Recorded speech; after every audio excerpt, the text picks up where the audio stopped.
Yemen, एक ऐसा देश जो हर रोज मर रहा है। इंसान के लिए मानो वो जगह कोई शमशान से कम नहीं। निमिषा प्रिया तलाल मेहदी को ये सोचते हुए इंजेक्शन लगाती है कि जैसे ही तलाल मेहदी बेहोश होगा वो उसके चुंगल से अपना पीछा छुड़ाकर यमन से वापस इंडिया चली आएगी। लेकिन निमिषा को थोड़ा भी अंदाजा नहीं था कि वो इंजेक्शन तलाल मेहदी की जान ले लेगी। निमिषा प्रिया बिल्कुल डर जाती है। उसे कुछ समझ नहीं आ रहा था कि आखिर किया क्या जाए तलाल मेहदी के बॉडी के साथ। फिर तभी वो अपने दोस्त की हेल्प से तलाल के बॉडी को टुकड़े कर एक वाटर टैंक में डाल देती है। निमिषा बहुत जल्द पकड़ी जाती है और कोर्ट उन्हें फांसी की सजा सुनाती है। फिर 30 दिसंबर 2024 को एक खबर आती है कि निमिषा प्रिया के फांसी वाले जजमेंट पे यमन के प्रेसिडेंट ने अपना सिग्नेचर कर दिया है और ठीक करीब 1 महीने बाद निमिषा प्रिया को फांसी हो जाएगी। लेकिन फिर कुछ ही दिन बाद 6 जनवरी 2025 की सुबह यमन एम्बेसी एक नोटिफिकेशन जारी करती है और बताती है कि प्रेसिडेंट ने अभी सिग्नेचर नहीं किया है जजमेंट पे और ये पूरा मामला हुतीज के अंडर है। क्या है पूरा मामला, कौन है निमिषा प्रिया और उसने तलाल मेहदी की जान क्यों ली? ऐसा क्या सिचुएशन आ गया था कि निमिषा प्रिया को ये कदम उठाना पड़ा? चलो जानते हैं इस केस को।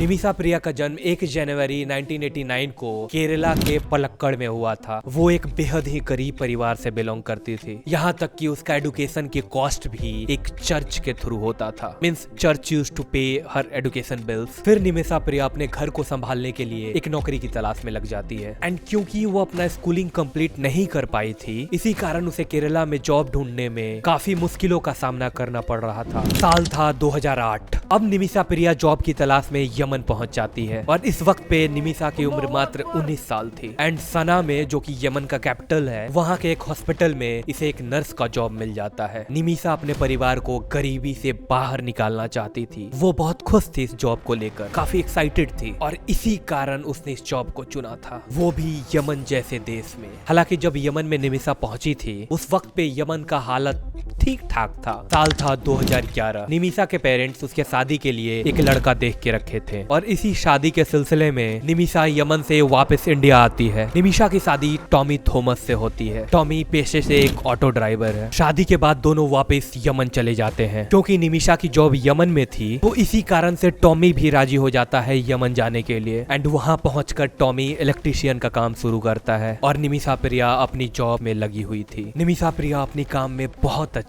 थी। उसका नेचर भी काफी अच्छा था जिसके कारण उसे लोग याद भी रखते थे। दिसंबर 2012 के बाद निमिषा और टॉमी को घर चलाने में थोड़ी मुश्किलों का सामना करना पड़ रहा था क्योंकि उन दोनों के पास अब उनकी बेटी भी थी। लेकिन किसी तरीके से वो लोग गुजारा बसारा कर रहे थे यमन में। स्थिति में कुछ खास बदलाव नहीं आ रहा था। फिर साल 2014 में टॉमी अपनी बेटी के साथ वापस इंडिया लौट जाता है ताकि भारत में उसकी अच्छे से देखभाल हो सके, उसकी स्कूलिंग हो सके, वो स्कूल जा सके। टॉमी कोची में अब टुक टुक चलाने लगा था, मींस ई रिक्शा, ताकि वो अपना घर चला सके। अब निमिषा प्रिया के पास अच्छा खासा एक्सपीरियंस हो चुका था मेडिकल लाइन में। तो एक दिन निमिषा प्रिया के दिमाग में एक ख्याल आता है कि क्यों ना एक खुद का क्लिनिक खोला जाए जहां वो खुद मालिक हो और अपने इस लो पेइंग जॉब को डिच कर दिया जाए। लेकिन यमन का कानून उसे इजाजत नहीं दे रही थी कि वो खुद अकेले क्लिनिक को सेटअप कर सके। हर एक कंट्री का अपना अलग अलग लॉ होता है और यमन का कानून था कि अगर आप कोई भी बिजनेस डाल रहे हो तो वहाँ के एक सिटीजन को आपको एज ए पार्टनर रखना ही होगा, एज ए शेयर होल्डर रखना होगा, तभी आप जाकर क्लिनिक चला सकते हो,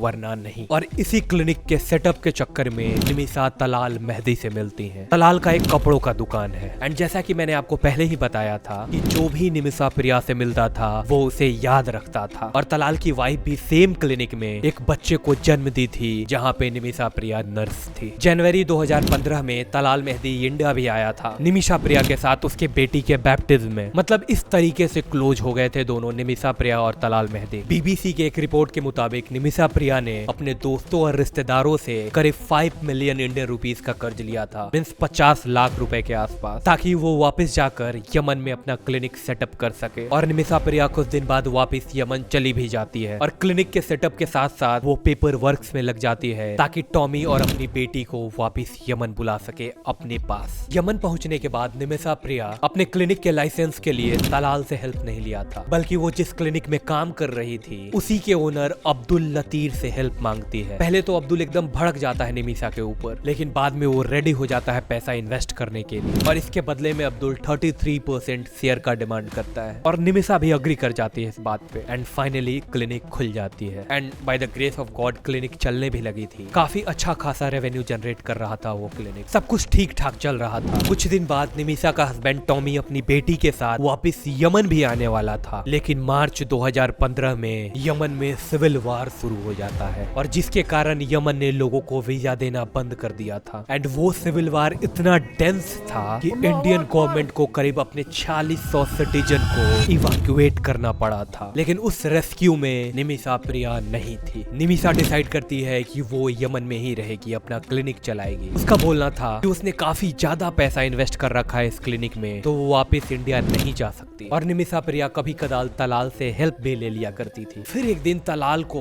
उसके क्लिनिक का रेवेन्यू देखकर उसको एकदम से झटका लगता है एंड एक लालच उसके अंदर समा जाता है। वो निमिषा प्रिया से अब पैसों का डिमांड करने लगा था, क्लिनिक के कामों में जबरदस्ती घुसने लगा था। यहाँ तक कि निमिषा प्रिया ने जो गाड़ी खरीदवाई थी क्लिनिक के लिए, वो भी तलाल ने अपने नाम पे करवाया था। और इसके भी ऊपर तलाल ने फर्जीवाड़े तरीके से क्लिनिक के ओनरशिप में अब्दुल लतीर के साथ साथ अपना भी नाम जुड़वा लिया था, फर्जीवाड़े तरीके से। अब जो भी महीने का पैसा आता था निमिषा के हिस्से का, उस पर भी तलाल मेहदी ने अपना होल्ड बनाने लगा था। यहाँ तक कि वो क्लिनिक में घूम घूम कर सभी लोगों को बताता कि निमिषा प्रिया उसकी वाइफ है। और जब निमिषा प्रिया ने मैनेजर से पैसों के बारे में पूछा कि आखिर पैसा जा कहाँ रहा है, तब उसका मैनेजर बोलता है कि वो पैसे को उसके हस्बैंड तलाल को दे रहा है। निमिषा प्रिया एकदम से शॉक हो जाती है। निमिषा प्रिया जब तलाल से ये बात पूछती है कि व्हाई यू डूइंग दिस, तब तलाल मेहदी का रिप्लाई था कि वो लोगों को इसलिए बता रहा है कि ताकि उसके साथ कोई प्रॉब्लम न क्रिएट कर सके सिंगल वुमेन समझकर। तलाल मेहदी का बदसलूकी दिन प्रतिदिन बढ़ता ही जा रहा था। यहाँ तक कि निमिषा प्रिया जब तलाल के पेरेंट्स के पास जाती है उसकी हरकतें को बताने के लिए, तब मालूम पड़ता है कि उसने अपने पेरेंट्स को भी यकीन दिला रखा है कि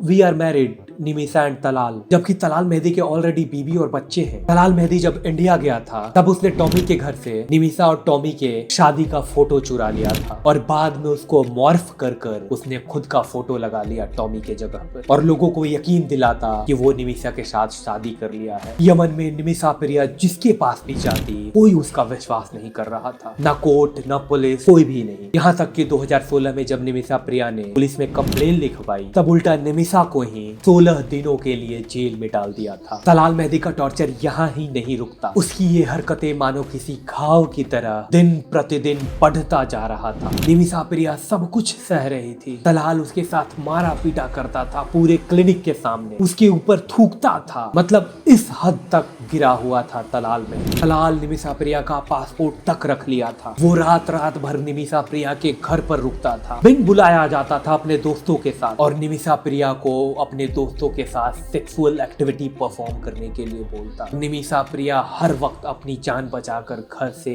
भाग जाती थी। रात रात भर वो यमन के सड़कों पर अकेले रहती थी। यमन जैसे देश में द न्यूज मिनट के रिपोर्ट के अकॉर्डिंग तलाल कई बार जेल भी जा चुका है। कभी निमिषा प्रिया के कंप्लेन से, तो कभी किसी फ्रॉड केस में, कभी लैंड फ्रॉड केस में, कभी कुछ कभी कुछ। मतलब वो अक्सर जेल में रहता था। तलाल निमिषा प्रिया को इतना परेशान करता था कि निमिषा को लगभग 22 सिम कार्ड चेंज करने पड़े थे, लेकिन वो हर बार किसी न किसी तरीके से उसका नंबर जुगाड़ कर लेता था। जुलाई 2017 निमिषा प्रिया का हस्बैंड टॉमी थॉमस टीवी पर न्यूज देख रहा था और उसी न्यूज स्क्रीन पे अचानक से एक खबर फ्लैश होती है कि केरला की नर्स निमिषा प्रिया को अपने हस्बैंड के मर्डर के जुर्म में अरेस्ट कर लिया गया है। और ये खबर उसका हस्बैंड टॉमी थॉमस देख रहा था। टॉमी को कुछ समझ नहीं आ रहा था। वो एकदम से बेचैन हो जाता है खबर को देखकर। वो निमिषा प्रिया से कांटेक्ट करने की कोशिश करता है लेकिन कोई कांटेक्ट नहीं कर पाता है। एक मिनट, लेकिन ये सब हुआ कैसे, आगे बताता हूँ। निमिषा प्रिया के क्लिनिक के पास एक जेल था एंड उसी जेल में तलाल मेहदी अक्सर बंद रहा करता था निमिषा के कंप्लेन के बाद। तो उस जेल का जो जेलर था वो निमिषा के परेशानियों से वाकिफ था, वो सब कुछ जानता था। एंड जेलर ने निमिषा प्रिया को एक आइडिया दिया कि वो उसे एक ड्रग देकर बेहोश कर दे और उसके बाद उसके चंगुल से अपना पासपोर्ट को लेकर वापस इंडिया चला जाए। वेल, ए जेलर का सजेशन था निमिषा प्रिया को। और फिर एक दिन तलाल मेहदी निमिषा प्रिया प्रिया के घर पर ड्रग्स कर रहा था। तो मौका देखकर निमिषा प्रिया ने उसे केटामाइन नामक एक पदार्थ को उसके बॉडी में इंजेक्ट कर दिया। Ketamine it's a kind of drug. Injection लगने के साथ ही तलाल मेहदी फ्लोर पे गिर जाता है और जोर जोर से चिल्लाने लगता है, चीखने लगता है। लेकिन कुछ क्षण बाद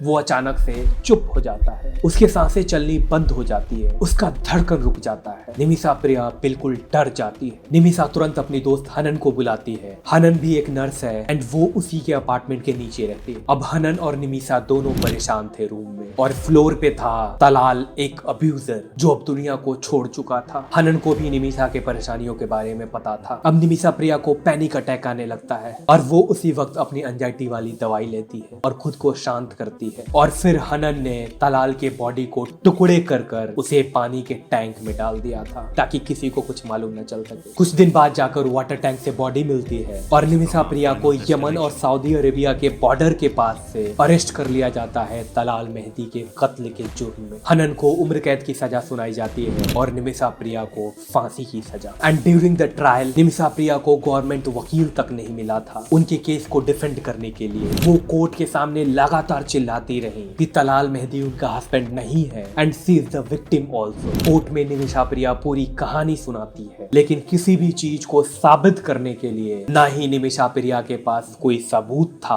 और ना ही कोई वकील। निमिषा प्रिया का बोलना था कि कोर्ट ने उस फोटो और मैरिज सर्टिफिकेट को क्रॉस चेक तक नहीं किया, और अगर कोर्ट ने उसके मैरिज सर्टिफिकेट को पासपोर्ट से भी मिला लेती तो उसे नाम का फर्क साफ दिख जाता। बट कोर्ट ने थोड़ी भी कोशिश नहीं की। हालांकि लास्ट में जाकर उन्हें एक वकील भी दिया जाता है, लेकिन वो वकील कोई काम का नहीं था, और बाद में जाकर इंडियन गवर्नमेंट ने भी इस केस में इंटरवीन किया और निमिषा प्रिया के लिए एक वकील भी किया जाता है। लेकिन किस्मत इतनी बुरी थी कि उसी वक्त पर कोविड का लॉकडाउन लग जाता है, जिसके कारण एडवोकेट केएल बालाचंद्रन यमन नहीं जा पाते हैं। हालांकि कुछ दिन बाद इंडियन रिप्रेजेंटेटिव निमिषा प्रिया से मिलती भी है एंड उन्हें आश्वासन भी देती है मदद करने के लिए। साल 2023 में निमिषा के परिवार वालों ने यमन के सुप्रीम कोर्ट में उसके जजमेंट को चैलेंज भी किया था, लेकिन कोर्ट ने उसे रिजेक्ट कर दिया था। कोर्ट में ट्रायल के दौरान निमिषा प्रिया को कुछ पता भी नहीं होता था कि वो किस डॉक्यूमेंट पे साइन कर रही है, क्योंकि ना ही उसे अरेबिक आती थी और ना ही कोर्ट ने उसे कोई ट्रांसलेटर दिया था। और इसी बीच तलाल के फैमिली वालों को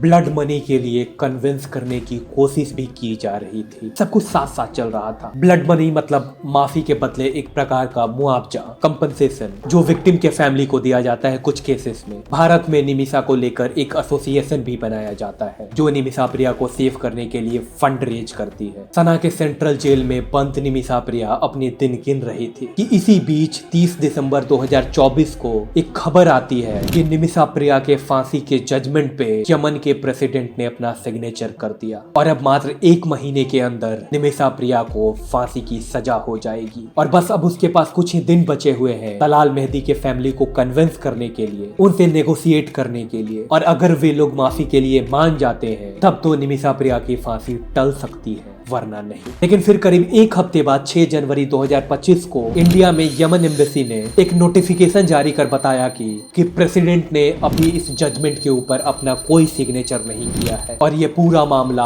हुतीज के अंडर है। उधर ईरान भी भारत को आश्वासन देता है कि वो निमिषा प्रिया को बचाने के लिए हर संभव प्रयास करेगा, ऐसा ईरान का बोलना है। Indian ministry of external affairs के स्पोक पर्सन ने बताया कि इंडियन गवर्नमेंट की नजर इस केस पर है और भारत सरकार हर संभव प्रयास करेगी निमिषा प्रिया को बचाने के लिए। निमिषा प्रिया की मां अभी भी सना में है। वो लगातार तलाल मेहदी के फैमिली के साथ नेगोशिएट कर रही है कि ताकि किसी भी तरीके से वो अपनी बेटी की जान बचा सके। निमिषा की मां प्रेमा कुमारी निमिषा से मिली भी है। आगे इस केस में जो भी निष्कर्ष निकलेगा वो आपको कम्युनिटी पोस्ट के जरिए अपडेट कर दिया जाएगा। आपको क्या लगता है इस केस के बारे में? क्या ईरान हेल्प कर पाएगा? क्या भारत सरकार निमिषा प्रिया को बचा पाएगी या फिर उसे यमन में फांसी हो जाएगी? प्लीज कमेंट में बताएं एंड सब्सक्राइब। ये थी आज की केस स्टडी।